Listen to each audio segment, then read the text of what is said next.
السلام علیکم ورحمۃ اللہ۔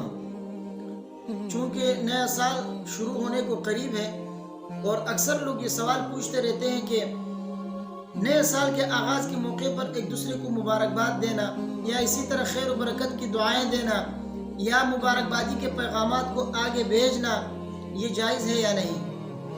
ویسے تو اس مسئلے کے متعلق میں نے تفصیلی ویڈیو بنائی ہے، اگر آپ کو تفصیلی طور پر اس مسئلے کو جاننا ہے تو وہ ویڈیو آپ دیکھ سکتے ہیں۔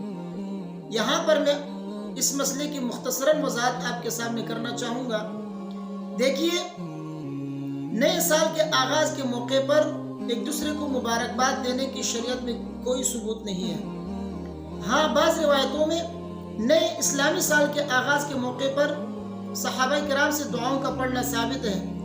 چنانچہ مجمع الزوائد و منبع الفوائد میں ہے، جلد نمبر 10 صفحہ نمبر 139 میں حضرت عبداللہ بن ہشام کی حدیث سے فرماتے ہیں، كان اصحاب رسول اللہ صلی اللہ علیہ وسلم يتعلمون هذا الدعاء اذا دخلت السنة او الشهر۔ حضرت عبداللہ بن ہشام فرماتے ہیں کہ جب نیا سال یا نئے مہینے کی آمد ہوتی تو صحابہ کرام ایک دوسرے کو یہ دعا سکھاتے تھے۔ وہ کون سی دعا ہے؟ فرماتے ہیں، اللہم ادخلوا علینا بالامن والایمان والسلامة والاسلام ورضوان من الرحمن وجوار من الشیطان۔ اس دعا کا ترجمہ یہ ہے کہ اے اللہ، اس مہینے کو ہمارے اوپر امن و ایمان کے ساتھ، سلامتی اور اسلام کے ساتھ اور رحمان کی رضامندی کے ساتھ اور شیطان سے بچاؤ کے ساتھ اس مہینے کو ہمارے پر داخل فرما۔ تو دیکھیے، صحابہ کرام نئے سال کے آغاز کے موقع پر ایک دوسرے کو مبارکباد دینے کے بجائے دعا پڑھتے تھے، ایک دوسرے کو دعا سکھاتے تھے، خود بھی پڑھتے تھے اور دوسروں کو بھی سکھاتے تھے کہ آپ یہ دعائیں پڑھیں۔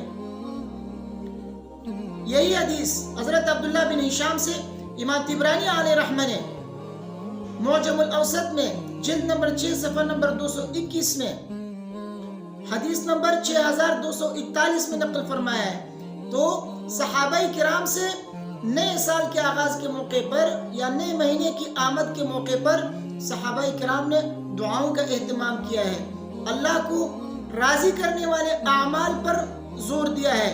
تو ہمیں بھی چاہیے کہ نئے سال کے آغاز کے موقع پر یا اسی طرح نئے مہینے کی آمد پر ایک دوسرے کو دعائیں سکھائیں، خود بھی پڑھیں اور دوسروں کو بھی سکھائیں کہ آپ یہ دعا پڑھیں، نہ کہ ایک دوسرے کو مبارکباد دیں۔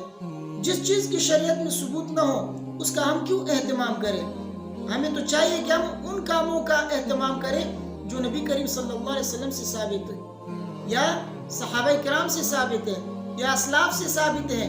تو ہمیں چاہیے کہ ہم ان کاموں کو کریں، نبی کے سنت والے اعمال کو اپنائیں، غیروں کی سنت کو نہ اپنائیں۔ ہاں، اگر کوئی شخص نئے سال کے آمد کے موقع پر کسی بھائی کو خیر و برکت کی دعا دیتا ہے لیکن اس کو عبادت سمجھ کر نہیں، اس کو ضروری سمجھ کر نہیں، ویسے جو ہے خیر و برکت کی دعا دیتا ہے تو اس میں کوئی حرج نہیں ہے، شریعت میں اس کی ممانعت نہیں ہے، آپ دے سکتے ہیں لیکن اس کو ضروری نہیں سمجھنا چاہیے۔ تو خلاصہ یہ ہے، نیا سال ہو یا نئے مہینے کی آمد ہو، ہمیں چاہیے کہ ہم دعاؤں سے اس کا استقبال کریں، اللہ کی عبادت سے کریں، قرآن کی تلاوت سے کریں اور ان کاموں سے نئے سال کی ابتدا کریں جن سے اللہ تبارک و تعالی راضی ہوتے ہیں، جن سے نبی کریم صلی اللہ علیہ وسلم راضی ہوتے ہیں، نہ کہ ان اعمال سے جن کاموں سے جو ہے اللہ ناراض ہوتے ہیں۔ اللہ تبارک و تعالی مجھے اور آپ سب کو سمجھنے کی توفیق عطا فرمائے۔ ویڈیو کو زیادہ سے زیادہ آگے شیئر کریں۔ السلام علیکم ورحمۃ اللہ۔